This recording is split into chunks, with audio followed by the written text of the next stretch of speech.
Welcome to Copilots, the podcast where we watch not just the first episode of a show, but also the second. Some shows just don't have the best pilot episode, and giving it that second chance might just be worth your while. Here, we take that second chance for you and let you know if a show is worth more than just one shot.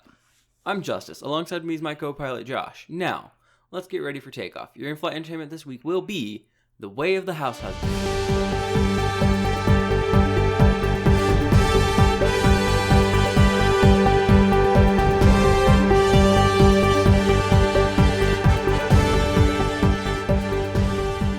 The Way of the Househusband is a 2021 anime by Netflix. And it is based off the manga that started in 2018, I believe, by Kosuke Uno.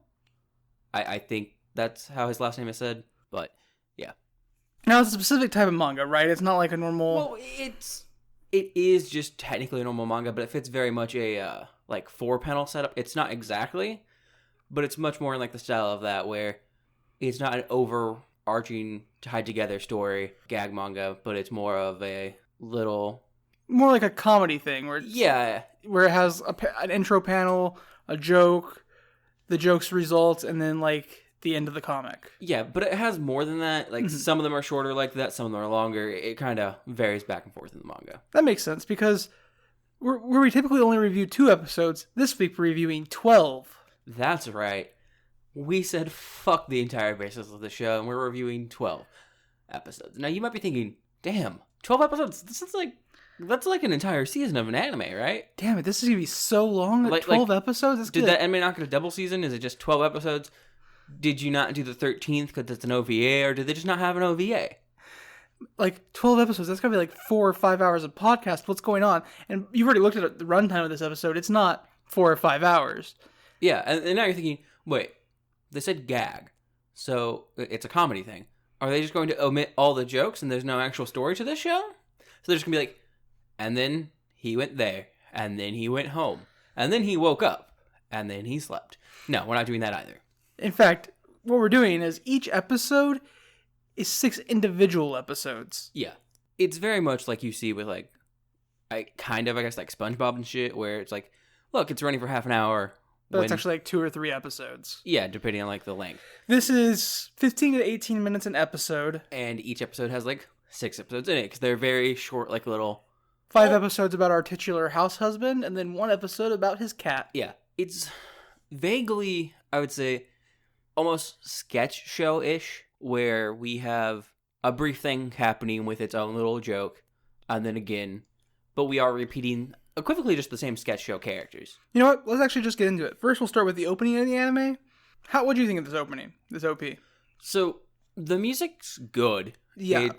I like how the music is... got 2 sides to it, essentially. There's this, soft, clean vocals, which... They're almost choral at points. Yeah, where they, pair that with, the colorful images and, doing normal, day-to-day life stuff. But when we focus on, the dark, grainy images, we start with focusing in on this guy's back with this fucking dope-ass Irizumi-style dragon tattoo all across his back. Mm-hmm. And then, when we focus on, the Yakuza and darker sides of stuff, the music is screaming vocals and much heavier guitar and stuff. Yeah. So it's got a nice balance between the 2 aspects of this character in the opening. And in this opening we see other than that we also see this pretty intimidating guy who looks very much like stereotypical Yakuza looking, wearing an apron and sometimes cutting up vegetables or riding a bike. Yeah. In fact, when we get into the first episode, we have our main character, Tatsu. Mm-hmm. And he's twirling a knife around and chopping up vegetables and cooking stuff. And am I missing? I mean, it's in the first episode. It's just not right when we start the first episode. Oh, what do you mean? When we start the first episode, we start outside their apartment building, and then the alarm goes off. And so, I would say one of the first things about this show is it's an anime, obviously, as we've mentioned.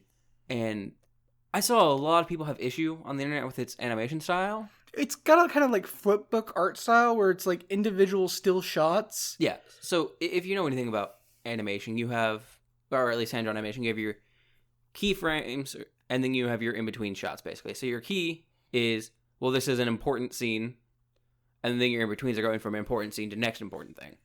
And this really just has those key images. So it's just here's this, here's this, here's this. It's basically like a comic panel image almost, and then we go to the next one. Yep. And so when we do cut to the inside of the house, we get Tatsu fixing like a gourmet lunch. No, we see him in his bathroom first because we see him from behind and we see his tattoo, yeah. and then we cut to the front where we see more tattoos, and he's looking pretty kind of pissed off, and we see him take this knife and just stick it in the back of his pants to like stick it in the waistband of his pants. Oh, okay. Yeah.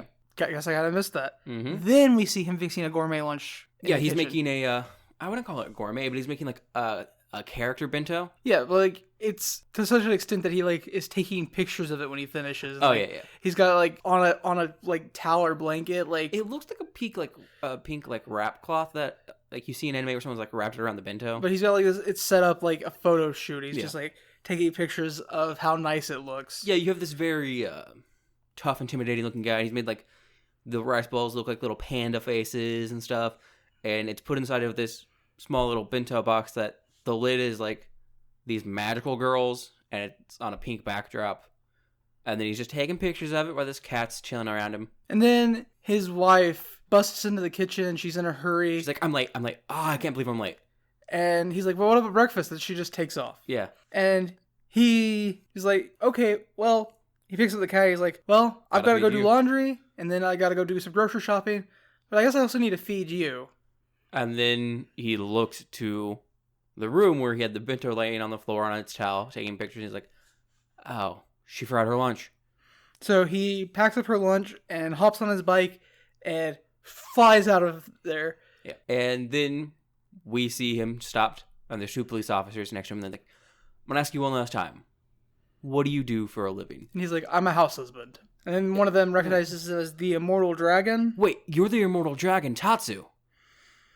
And we'll get a little bit of a flashback here explaining who the immortal dragon is and like how he beat up a whole bunch of enemy, like other clan bosses. Yeah. Supposedly, the immortal dragon beat up 10 rival gangs, unarmed and alone, all in one night, and then just disappeared. Yep. But when we come back to Tatsu and the cops, he tries to bribe one of them with a coupon. Yeah, he reaches into his jacket, and it's the like classic shot of like reaching for a gun, and the cops kind of step back, and he pulls out a coupon. And he's like, "Here, no, I really have to go. Here, take this." And they're like, "We're not done yet," and that's the end of this episode. Mm-hmm.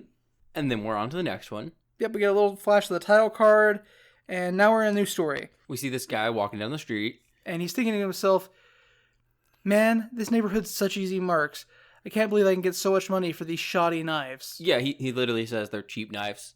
He's gonna sell them at a huge markup. There's a lot of like easy marks in this area, basically, to scam. Yeah, I should clarify. We're not talking like pocket knives or anything. We're like kitchen knives, like nice. Yeah, he is a door-to-door salesman, but he is selling things at a massive markup, which not technically illegal, extremely unethical, and kind of just a dick move. Yep. So he knocks on the door to Tatsu's house, and Tatsu answers, and he's wearing a bloody apron, and he has a knife. Well, there's the thing I like here, because it was a very quick, like, smash of, like, the panels, where we see, the moment this door opens, this guy's hands are on it, he sticks his foot immediately inside and hooks it on the door, and then just pops his head in and moves himself all the way into the door.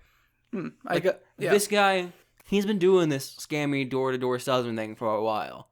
Like, you give him the smallest fraction of that door opening, he's inside your apartment now. And the guy sees Tatsu's bloody apron and he's like, I'm not interrupting anything, am I? And Tatsu's like, I was just carving something up.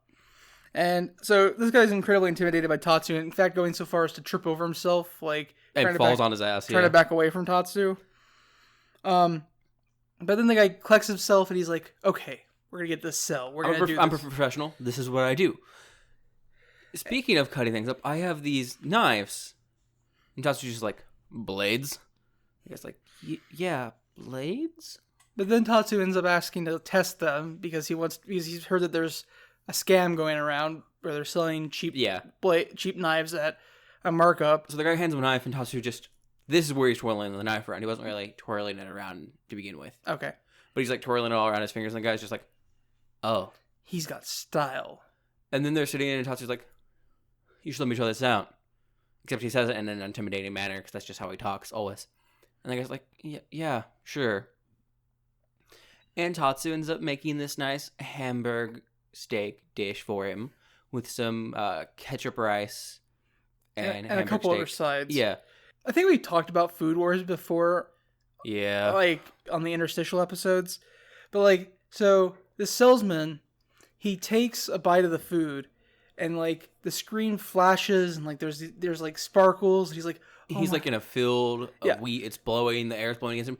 Honestly, it felt like, you know that classic scene of oh, I've forgotten the musical. It has a few of my favorite things in it. I hate the actual musical. You have no idea what I'm talking about, do you? Is it The Sound of Music? Yeah, the Sound of Music where she's like skipping and kind of dancing through like the meadow. It felt very much like that scene, but just this guy rejoicing that this food tastes great. Well, I bring up Food Wars because like if this is how Food Wars did its food scenes, It would be good. yeah. Instead, but like, it's like a third of an episode is gratuitous fucking fan service. yeah. So like the food's so good, the scam artist is like almost crying, He's like, it reminds me of my hometown. and then he's like, I can't sell these bad knives to a guy. These knives don't matter. Yeah, I can't sell these to a guy who makes food this good. Also, he scares me. I have to go now. I have to leave. And then the episode ends. Like, we don't see him leave or anything. He just is into that one. Yep. So we get another title card and another like title screen, and then we're into the next story where we see a guy getting thrown out of a market. Yeah, this blonde-haired guy gets thrown out of a store, and his face is all beat up. He has bandages and stuff. And he's upset because his boss, the immortal dragon, has disappeared. And things have gone really fucking downhill for him and his group since then. But speaking of the immortal dragon, Tatsu's shopping in the market, and he finds some really cheap cabbages. And being Tatsu, he has to exclaim dramatically about how cheap these are, basically. I think they're like 100 yen, like $1 Yeah. or something. I would like to point out here, though, that the guy who gets thrown out does reference that this is a Kinomimi group turf. Kinomi group's turf. I don't remember what exactly they were. Yeah, I don't remember. But I'd like to note that because, fun fact, as we were talking about the manga a bit earlier, I do have more frame of reference for this show because I started reading it in 2018 when it came out, and then they made a show. So, just future reference for everyone out there. That group comes up again, and the fact that their turf is near where Tatsu lives means we get a lot of interaction there. But anyways, Masa spots Tatsu because Tatsu had that outburst. Yeah. And so Tatsu buys essentially all of the cabbages from the store. He says he should, but when we see his basket, he still has one in there. Yeah. But he's talking to the cashier. He's like, you guys really know how to rob a person, how to rob someone blind, don't you? Because they have such good deals that you can't resist buying everything. That's the point. But, he says it. But as he's leaving, Masa catches up with him and he's like, where have you been this entire time? Our entire crew got, like, arrested and fell apart. Like, and those that didn't get arrested or, killed kind of just left. And he's, like, Masa's trying to talk to Tatsu about this. And Tatsu's just like, let's take a walk. Yeah. Like, the entire time Masa's originally talking, Tatsu's just like, I gotta recycle these bottles like a good person. And then, like, he just looks at Masa and goes, let's take a walk. And they end up at a cooking class where they're being taught how to make a potato... Croquette. Yeah, that's right. Potato croquette. So Tatsu, as we've already been shown twice now, is an exemplary chef and makes the best potato croquette. And everyone in the class is clapping, including Masa. They're all just, like, clapping. And then Masa's like, wait, tears off his headband that he's wearing around his head. I'm tired of this shit. And, like... What are you? Some old lady cooking potatoes and stuff? And just sitting around, something along those lines. So Tatsu explains to Masa that he's just trying to protect what's his in a way that doesn't require violence. Yeah, you can't protect what's sacred to you with violence. And Masa's just like, what the fuck are you talking about? He doesn't say fuck. He says something along those lines. Slams the dish. What the hell are you talking about is the line. Slams the plate with the croquettes out of Tatsu's hand. And she's yelling at him. And then Tatsu just slaps him through a plate glass window. Across the street. And then proceeds to beat the living shit out of Masa. Yeah, just gets on top and just slaps him back and forth. Which is made all the more humorous because Masa then yells, but this is violence! Yeah. And that's the end of that one. Yeah. Good episode. Actually, we'll get to it here in a minute. We only got 2 more episodes and a cat episode, and then we can get to what you thought of the first episode. Yeah. So in this next episode, Tatsu is sitting in a dark room, smoking a cigarette. Shirtless, so we see his really, really nice tattoos. And he's like, the target's been identified. The routes are planned. The time and route are all confirmed. All we've got to do is do it now. And then we see a car, and they're driving along. The driver and the guy in the backseat are talking. The driver's just like, yeah, some people said they've seen the immortal dragon around. And the guy in the back's like, you've seen him? No, I know a guy who has. The guy in the back's like, there's a lot of people out for his head. A lot of people want him dead. And then we cut to Tatsu, and he's biking down this alley, and he sees this cat, and he's like, oh no, and swerves to dodge the cat, and drives himself headfirst through the window of the car where these people were talking about killing him. The backseat window right into the other guy's lap. Yep. And then Tatsu stands up. Well, he said something like, you're from the Kimoni. I don't remember the name of it. It's K group, okay? You're from that other Yakuza group, right? Yeah. And they freak out thinking that the Immortal Dragon was trying to... And then he's like, wait, I don't have time for this. Trying to perform a hit on them. And so, like, Tatsu's like you said, he's like, I don't have time for this. And he takes off running. And then the other guys are like, hey, you can't try to kill us and run off. Yeah, was that attempted assassination? Go after him. Kill him. So Tatsu then runs off, but somehow he ends up roping these two guys into helping him with his plan. Yeah, well, he heads into a store, and they're like, man, this place is going to be packed. And they see him standing just outside of this area, and this guy's like, I've got him, cut him off. And then Tatsu turns to look at him, he's like, get to the other side, like, to this guy who's chasing them. And we see them all, like, surrounding this bin. There's a bunch of women and other people, and they're all just fighting and kind of bickering. There's a lot of yelling, and we see some items flying. Yep. And so then we cut to a like hallway in this mall, like stairwell area. It looks like almost. And Tatsu's berating them. He's like, and they look despondent as fuck. Like they are so cowed. Yeah, he's like, what are you, children? Running errands for your mom? You couldn't get anything right. We lost on the battlefield today, men. We only got a sweater, a set of socks, and a set of gloves. Nothing that I wanted. And cells are a battleground. And then he mentioned something about being a house husband. And that's when these guys like... Wait, what? What the fuck? And one guy draws a gun. He's like, you're not a house husband. And then Tatsu, like, does a monkey armbar to this dude, disarms him from the gun, and somehow puts the gloves on him and, like, rolls away and is, like, standing on his feet away from the guy now. And then we get a flashback. Well, no, like... Oh, wait, yeah. Tatsu's like, winter's coming soon. You're going to need those gloves because it's gonna be cold out. Yeah. And then it cuts to the guy wearing the gloves. It's a flashback for him, and first we hear a voice just like, I'm sorry, I wish we had more money. We could only afford these gloves. I wish I could get you a better pair. And it's just him standing in front of his mom, just like happy, and like he's looking at his gloves like, wow, these are warm. I have gloves. Like, and then he starts crying because he's like, as he's crying, and Tatsu's walking, he goes, Mommy. Then we get a title card, and we're into the next episode. And this episode starts with an introduction about how his wife is a designer. Yeah, she's a hardworking career woman. Yep. And him? Well, he's a house husband. So he's in an anime store, and he's like looking through different animes. I didn't catch the title of them. Well, he really only looked at like a collectible, and I think the collectible was from something like My Little Sister is Crazy or something like that. While he's doing this, the store clerk was like clocks him. He's like, a Yakuza? Yeah, and like so he just seems confused that there's this tough Yakuza-looking guy in this anime store. Yeah, so Tatsu walks up to the clerk and he's like, "Don't look at me in the eyes. Don't look anywhere else. No eye contact." And then he's like, "I'm looking." He also has this briefcase, which I forgot to mention back in the first episode, so the very beginning of this, when he goes to take her bento to his wife, he takes the bento, puts it in a plastic bag that he can seal evenly, like the type you see drugs in, and then puts that inside of his silver briefcase, and it's in his bike when the police stop him. Oh, yes. Like, it's apparently just what he uses to carry things in. But, like, so he's at the counter, and he's like, so I'm looking for the box set of Crime Catch Polycure. Crime Catch Polycure. Jesus.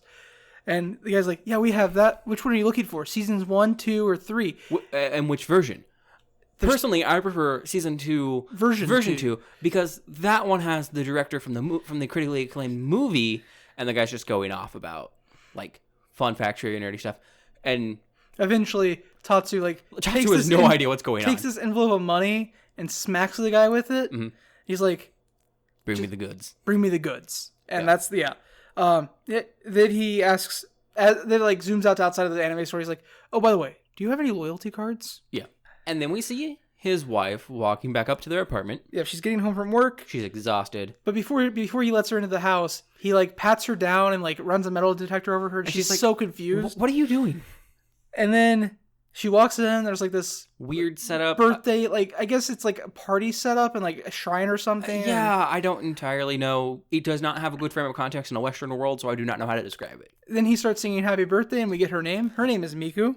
singing it is more term. like chanting it in a very like murderous... gravelly hoarse voice that has like a slight like meter to it. Yeah. So after he sings Happy Birthday, he gives her present, and she's like, his offering, as he calls it. And she's like, oh, is this for me? And she opens it up, and she's like, oh, this is awesome. Thank you. It's so sweet. This was so sweet of you. It's polycure. But unfortunately, I already have this one. It was still really sweet. Thank you. And she's like, oh no, I have failed. I must pay the penitence for my failure. And he pulls a knife out and goes to cut off his pinky. Like he's sitting in Seiza, on his knees, his hands out, and he has his knife from before, which is this like nice bamboo knife with like its matching bamboo sheath. So when you slide it together, it's all one piece. Mm-hmm. And he's holding it like ready to fucking take it and just lever it down over his pinky. And then she does like this diving clothesline and knocks him out the window of their apartment, which is on the second floor of their building. And we cut to the title screen and we go to the next episode. Mm-hmm. And we start this episode with Tatsu telling his cat Gin to guard the house because he has to go out. Yep. So this should be noted, this is episode 6, and every episode that is a multiple of 6 seems to be a cat episode. Episode 6 and 12 are both cat episodes at least. So being a cat, and obviously Gin's not going to fucking listen to anything someone tells them. So Gin leaves the house, sees some ants, and the ants are like, I know it's spelled like Gin, but I'm pretty sure it was pronounced Geen. It might be Geen, yeah. Yeah, Geen. But yeah, Geen leaves the house and he's like, he sees some ants carrying a cricket. And he's like, we're being watched. And like the ants are talking and the cat. This episode took me off guard because all the animals talk and like that hadn't been a thing yet. The ants are carrying a dead grasshopper and Geen's like, do you eat grasshoppers? Yeah. I thought the ants asked Geen if he ate grasshoppers. No. Geen was asking the ants. My bad. But then he sees some birds and he's like, hey, you guys should come down here. And they're like, that's impossible. We're not doing that. No. No, thank you, man. He's like, I just want to play. Yeah. And then he sees a frog and asks the frog to play with him. The frog's like, nah. Yeah, the frog's out in the middle of a lake on a lily pad. I was like, no. And then Geen finally finds a dog, and he's like, oh, hey, you're a girl, Elizabeth, and he laughs at the dog. It's a very like large dog with like a scar on its face. Yeah, and the dog's all tangled up at the doghouse, and Geen tries to help them untangle themselves. It's like that classic way you see dogs get stuck, by which I mean they're not actually stuck; they've just walked around something a few times and have no idea what's going on anymore. Like it's like looped around the house 3 times. Yeah, Elizabeth is like, I just remember chasing a butterfly, and now I'm stuck. Yeah, so Geen's like, let me help. Just go back that way. And then go this way. And then the dog is now basically somehow tied to the house at this point. It is underneath all the leash and like strapped to the front of the house. And then Geen's like, well, I gotta go. Bye. Wait, no. And end up episode. Yep. Then we get an actual outro because the episode's actually over now after 6 mini episodes. And the outro features like a guitar-heavy rock track. It's this really driving guitar with these drums. And it just shows Geen walking. It's a black silhouette of Geen walking on grass with a sunset in the background. With a sunset silhouetting him. And behind the sunset is like pictures of Miku and Tatsu. Yeah, and like the moment they start showing up, we actually get some lyrics going on to it. But before that, it's just a cat walking along a riverbank with the sunset behind him. It's a good outro. I like it. Yeah. But yeah. That's the end of episode 1 of The Way of the Househusband, which is actually the end of episode 6. Okay. Justice. Yeah. What do you think of The Way of the Househusband? I know you've read the manga before, so go ahead. So I've read all of the manga that is of availability to me. Literally, I caught back up on it like yesterday, I think, or the day before. And by caught back up, I mean I forgot where I was, and I forgot to bookmark it when I was reading it, so I just started over. I pre-wrote most of these notes. Like, I'd see what was happening in the episode. I was like, oh, I remember that I read it just recently. Type out notes on it. Okay. Might make a few adjustments here or there for, like, the music added or the dub or whatever. So, the art, like, for the characters and everything, really well done. And, like I said before, so many people complained about the animation. Mm-hmm. It's not bad. It's just different. Like, there's not a problem with it. I'm perfectly okay with it. You know, I enjoyed it, and it kept motion despite not doing a flowing motion. The anime is done in like a flipbook style, where it's individual images, and like the movement is done by changing images. Yeah, or in the few cases, like with the knife moving like one image here or there. Yeah, but it's just a change of image is how they do it, which is it's how anime works. But anime is like a bunch of images per second. It's literally like a tiny flip book. And it's an actual anime. And this is like an image a second. Yeah, it's like, here's the main focus. Or an image every 2 seconds or something. Like, But they keep motion really well because, first off, so anime doesn't technically have a camera, but when you're talking about it, it still has camera angles where you decide to focus your scene from. Yeah. Comics also have a camera angle, by the way, just throwing that out there. So the camera angles they choose to use are very well done to like add this sense of movement because how they change it or where they're coming from. Yeah. And also the framing they use, by which I mean they'll do like slices of shots. So you might have like only a third of your screen being used at once and the rest of it's black here and there. Yeah, and then they use the next third and the next third to but they stag it to show movement, or they'll hyper focus in on an area by cutting off the rest of the screen and you just have this one sliver. But it does the framing and the camera angles really, really well. And if your only problem is that it doesn't move a fuck ton, fuck you. Honestly, it's still... Also, the music's good. The music's rather... It reminds me vaguely of Cowboy Bebop, like, tone. And I enjoyed it. I would watch more. I've read all of it that I can. So if your problem's just the fact that it doesn't move a lot, fuck off.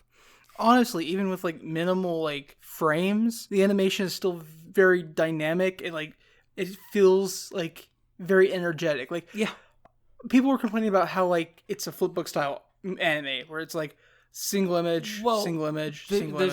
There's an episode in the next episode, the one with Geen again, but not focusing on Geen. Mm-hmm. There's a lot of fucking movement in that episode, right? Oh no, like all I can think of when people were when I remember how people complained about this is the scene at the end of the birthday episode where like it goes from him giving the present to like trying to cut off his finger into her clotheslining him. Like that's all visually dynamic and full of movement and energy. Like, yeah, because we have her on the right side of the screen, and instead of just cutting to her clotheslining him, and it's look, there she is standing there, and then clothesline is full image. It's an image of him getting ready to cut off her pinky, then it focuses on her, and then instead of just having her clotheslining him as the next image, it's framed to the left, focusing on the left, and he's over there getting hit, and we have a blank spot to the right, but it shows that she moved from the right side of the screen to the left where we knew him to be from the previous setup. To be fair, we might not be the type, we're exactly not the type of people that'd be upset about this, because we watched a show called Epithet Erased, and I know we've talked about this before, if you haven't seen Epithet Erased, go watch it. It's fucking amazing, but like the animation is it's top down at points, like a fucking top down RPG. The animation is very much Fire Emblem Game Boy Advance animation. Yeah, but it's also great, and then it also has some like actual dynamic animation here and there throughout it. But yeah, like, so I don't know if we're the type of people that would be like, oh look, this animation is kind of stopped. Don't get me wrong, I love great animation. Like, it's obviously I like anime. Like, I love well done animation and drawing and like movement, but it doesn't have to be there for something to be good. I mean, animation is like 40% of the reason why I'm still watching Demon Slayer. Yeah. Fun fact, pictures don't have to move to be good or tell a story. It's almost like a lot of anime are based off of these images that are used to tell a story, but they don't move. But people still like them? So, yeah, no, 100% agree with you. But I'm going to like run through my end of episode 1 thoughts, which coincide with yours a lot. I love the shorts and the storytelling. Like, it's all very enjoyable and it's fucking funny. Like, in general, I don't like comedy, like shows and TV and movies. I like comedy stand-ups, and I like some comedy, but I don't like it. I don't like it when the comedy is the only thing.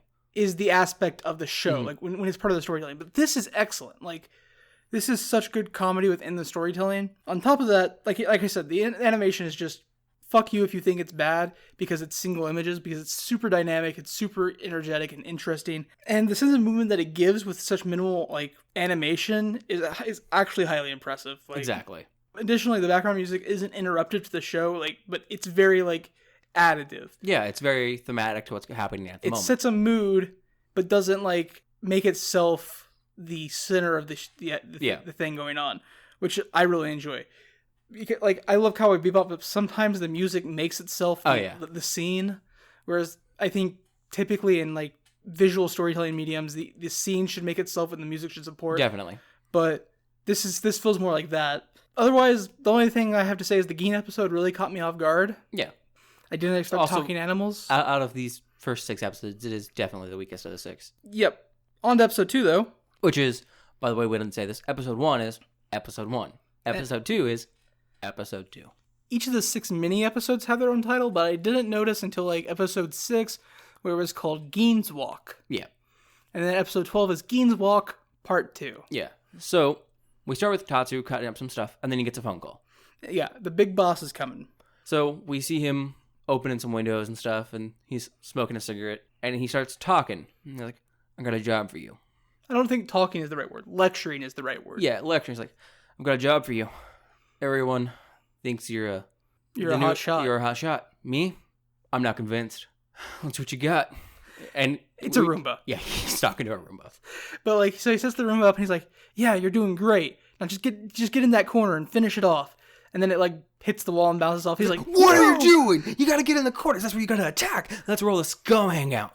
You gotta get in there with like a stick with like a cloth wrapped around it. So he's just like dusting behind this and in between the cords. And he's like, I'm gonna leave this room to you now. I got some other stuff I gotta do. Yeah, and then he starts like in his head being like, we both know you're only second rate. You're just here because Miku got you at that. She got you for free as like a party gift or something. But me though, I don't leave anything behind. Blood, fingerprints, footprints, any evidence. It's all gone. Yep. So he lets the Roomba run and he starts cleaning. During that little soliloquy of his, Gina's just kind of running around harassing him. So he picks the cat up, kind of tosses it towards the living room. Well, like, yeah, as he's cleaning, Gin is harassing him. Like, he's cleaning the bathroom, and Gin's, like, trying to attack the toilet paper. Yeah, because he's cleaning while he does his little soliloquy about how he's better than a Roomba. And then Gin's like, you need to get out of here right now. And, like, picks the cat and kind of tosses it out of the room. Yeah. And Gin being tossed out of the room is like, fine, I'm going to go fuck with the Roomba. And, like... Well, he kind of just stares at it and then sits down, and the Roomba runs over his tail. Which causes Gin to freak out, and Gin runs off and knocks down the rice cooker. Yeah, gets tangled on an electric cable, pulls the rice cooker off the shelf, and dominoes a bunch of shit throughout the apartment. Yeah, so Tatsu comes because he hears stuff falling, comes out of the bathroom and check on it. Just as Gin jumps up to like the top of a cabinet or shelf and catches like his claws on some cardboard, which pulls down and it looks like some bottles of alcohol. Mm-hmm. And they fall on top of Tatsu. Yeah, the one bottle that hits him is definitely like a bottle of red wine or something. Yeah. And then we cut to the outside where we see two women walking. And one of them's just like, oh, yeah, I can't wait to introduce you to him. And then in the sub, it says Madam Chairperson. The dub doesn't really clarify who she is. She's just like a member of the neighborhood committee in the manga. She comes back. Yeah. And so they're talking, and she's like, oh, I've just been dying to meet him. But then, like, they hear a bunch of loud noises coming from Tatsu's apartments, like things falling down. And they're like, oh no, is he okay? And they open the door, and Tatsu's laying in the hall. He's like slumped against a wall. There's red pouring from his head. He has footsteps of red coming out of... Yeah, there's red wine stained all over the hallway, the wall. Like, I'm sorry, Tatsu's boss lady. Head. Yeah. I failed you. And, like, she's asking what happened, what's wrong, and he's just like, a young upstart just joined the clan. The Roomba comes out, it's just trailing red behind it. And that's the end of this episode. Yeah, we end this episode just as the Roomba goes back, ruining the tatami mats and putting itself back on its cradle. Yep. Pretty great. We cut to the next episode, and Tatsu's neighbor is asking him to watch her son. Because she just got set up for a job interview at the PTA and it's last minute, and, you know, she needs this job. Yep. And he's just like, yeah, no problem. And the son is super scared because Tatsu looks terrified. He's that scary guy I see around sometimes. But after Tatsu, like, offers him some cookies, and the kid's like, oh my god, these are amazing. Well, at first he asks the kid if he wants to play, and the kid's just like, well, it's been good, stands up. We have, like, an image of him putting his hands down, standing up, and then Tatsu's like, cookies, and we see it sit down. It's a really good image of that dynamic. Also, Gin running around in the apartment was a good show of the dynamic usage of movement without a lot of movement. Yep. And Tatsu's like, so do you want to play some games then? And the kid's like, I love games. I'm super good at Mario Kart. Yeah. Mario Kart, not Mario Kart. Also, Roomba was Roomboo. Yeah. All the names are changed for copyright reasons. So, kid's excited, and then Tatsu has a cup, and sometimes he's like, odds or evens.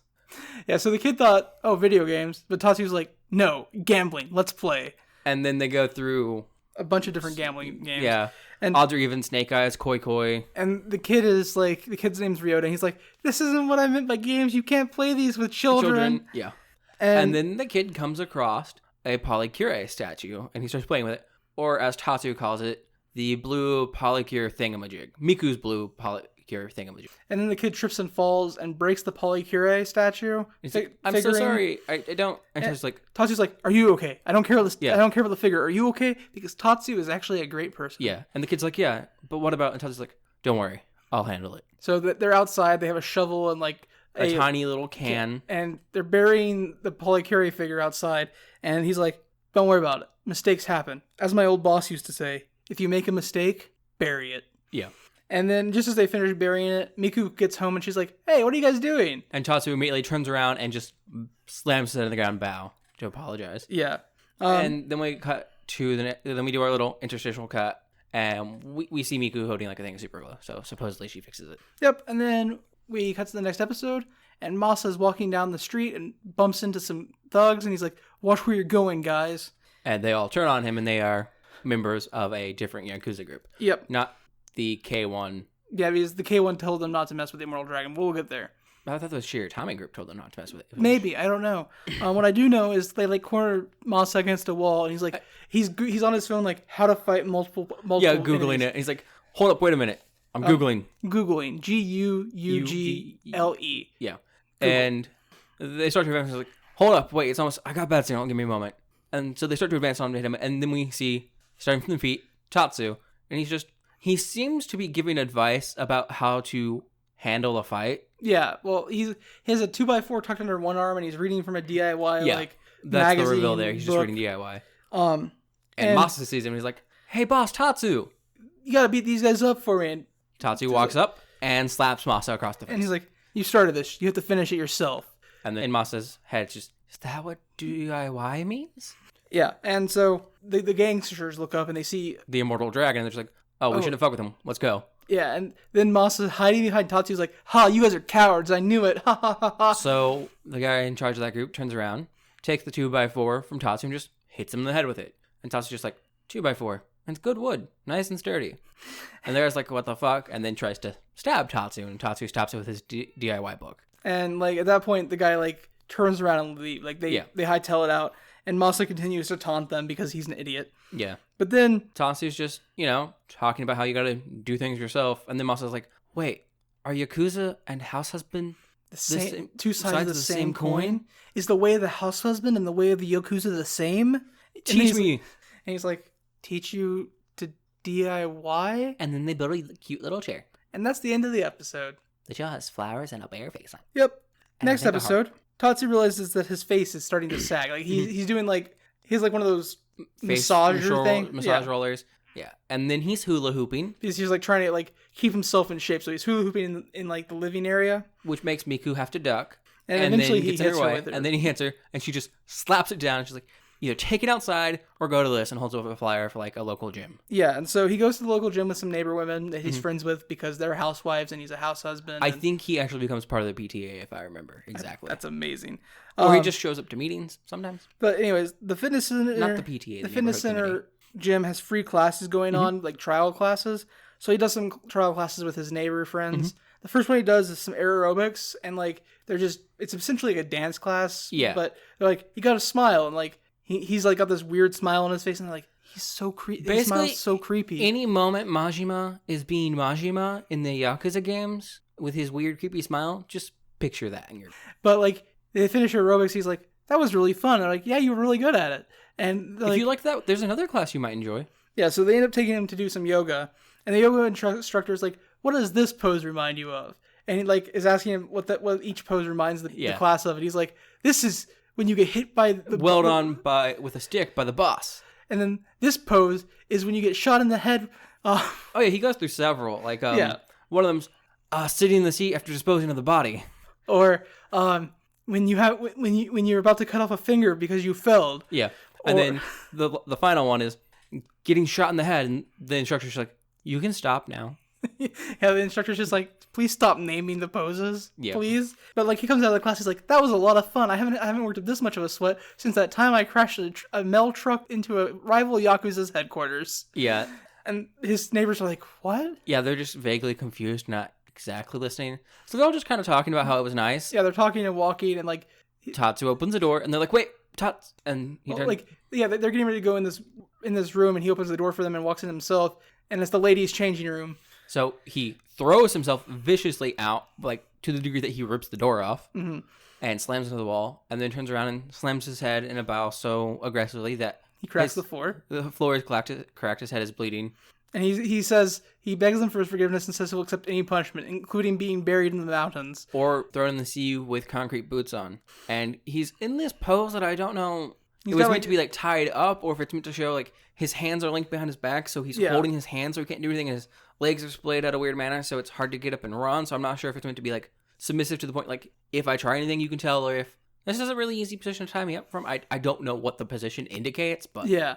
Anyways, that's the end of that episode. Yeah, they're just like, is that a yoga pose? End of episode. So next episode we open and we're at that mall, and Miku and Tatsu are shopping, and as they shop, everyone Tatsu interacts with is super scared of him. Well, I like when we first start here. Yeah, because the end of it. Yeah, I didn't take notes on the individual jokes, but I know what you're going for here.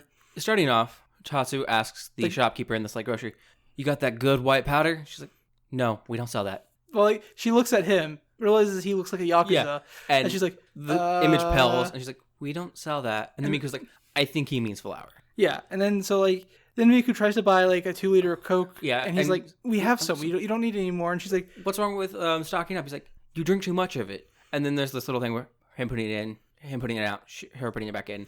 We see that. And then like she wants to get a video game. She wants to get a figurine. A video game, and then like a Well, I think it goes in the. I don't know what the first thing is. Then it's a figure. Then it's a VR headset. Then it's a video game. Yeah. And then they're yelling at each other in like the promenade area of the mall. Yeah. And she's like, "Why can't I get anything? You fuzz face, goon shades." And then he's like, "Why should I buy you a video game if you're being so bright?" And he like yells it at her, and people in the background are like, "A Yakuza yelling at a normal citizen? That's scary." She's like, what I don't get about this scene though, and like I get it's probably like just Japanese culture in general, is she's the one making all the money, so why like can't she just buy herself? I don't know if it's like, I wouldn't say it's because it's a Japanese thing. It might just be because like, that might just be how they do things. Like, because she's terrible with money. Yeah, like she might allow him to do that to curb impulse buying, because she's got like if she was left to her own accord, she would have spent like an extra $400-$500 in the store. He's like, she grabs like an Oculus Rift and like a new game and like collectible anime figurines, and like collectible anime figurines are ridiculously expensive most of the time. But so she sees people are like, kind of dissing her husband, and she's not cool. She's like, "Come on, Tachan, let's go." And so they're sitting down. She's like, "Yeah." And apparently, he just explained everything to him. He's like, "People find me scary. Nah, I don't believe that." So they continue shopping, and he's like, "Our neighbors like me, and they think I'm funny." And they're in like a sports store, and he's picking up a golf club, and she's like, "Nah." So then he kind of tilted her and was like, "Are you trying to start a fight?" Yeah. And he's holding the golf club, like, and then the store clerk's coming up to him to like ask if they need help. He looks like he's in a good mood. He drove there. He's like, "Hey, can I?" And he sees the golf club and sees Tatsu, and he's like, turn sideways, walk away. Yep. And so she's like, maybe it's your outfit. Maybe if we could just get you a change of clothes, and since we're at the mall, we should go ahead and do that. Yeah. So we get a few clothing changes, but like all the outfits he's are in like dress pants and a red shirt, and it's all Yakuza fashion. And like he's in like sweats and a sports jacket, and then he's in like kimono. Traditional kimono. And she's like, no matter what you're wearing, you're scary. And he's like, she's like, well, can't you just be like a little charming? So he kind of heads off on his own, like mentally grabbing about how he has to be charming after all his fucking time in the Yakuza. And while he's off on his own, she's thinking, well, he's not really as scary as the night I first met him. And he's doing better. And like, we cut a shot of him like shirtless in an alley, leaning on a wall with covered in blood. Yeah.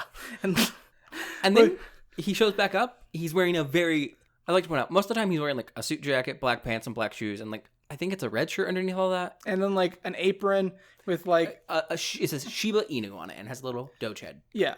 And he shows back up. It goes down to like just below his knees. It's just like a nice long apron. And then he shows back up with this like cutesy maid apron, but it's like pink and frilly. And it's polycure, and it goes to like just below his belt. Yeah. And she's like, and it's tight. And she's like, oh, it's so cute. You gotta do the catchphrase now. Come on. Say, I'm coming to catch you. And he's like, I'm coming to, what was it? And she's like, also you have to strike the pose. And then we zoom out to like a kid shopping with his mom, and he's like, those two are really weird. And that's the end of that episode. Yep. And then we get the last episode, which I'm going to preface by telling you this last episode, Gein's Walk Part 2, is an extended poop joke. And poop jokes aren't funny. But this one is. It's actually amusing. It's all in the delivery from the voice actor, I can't know. So it's like just on the border of being like a guy putting on a girl's voice or a girl doing like kind of just a high-pitched kind of childish voice. Gein is walking along a wall and jumps down into this neighbor's garden yard area. Digs himself a hole. And he's sitting there trying to poop. And the neighbor cat comes out and goes, what do you think you're doing? I'm just trying to take a poo. No. Gein specifically says, I'm just taking a poo. Yeah. I'm just taking a poo. And like the neighbor's cat's like, no, you can't do that here. And smacks him. Yeah. And, like, so Geen, like, goes off to a corner of the yard, digs himself a new hole, and starts trying to poop again. And the neighbor cat runs up. He's like, I told you can't do that. Smacks him again, but hits a pot and breaks the pot. And the neighbor cat's like, well, what are we going to do? What are you going to do? And this is a mess. And Geen's like, well, first, I'm going to poo. Yeah. And then the cat smacks him again. And then he's like, a little bit came out. Well, no, like, the cat smacks him a bunch of times. Oh, yeah. And then he's like, a little bit just came out. So the other cat grabs him by the scruff of the neck and drags him inside the house and throws him towards the cat litter box. And honestly, like you said, this one also, like, details how, like, much movement and animation you can show. Like, when we see Geen, for the most part, it shows, like, good movement. Mm-hmm. And, like you said, rushes him to the litter box. He's like, finish in here. And, like, we get a image of Geen sitting there and, like, some dots. Like, he's trying to, like... I'm sorry, man. It went back up. Yeah. End. And the other cat... No, not end yet. And the other cat looks at him. He's like... I'm going to kill you. I'm going to beat the... Yeah. Yeah, and that's the end of the episode. So, I'm going to go ahead and hit this. Yeah, hit your house, man. As a whole, the show is an eclectic mess, honestly. Yeah. We don't really get a timeline for anything. The only thing that gives us a timeline is Masa's involvement. Mm-hmm. But, goddamn, this is like the fucking timeline hilarious. In the manga as well. Like, the timeline is really just detailed by, have we seen that character before? Okay, we know we're farther in the future than that thing.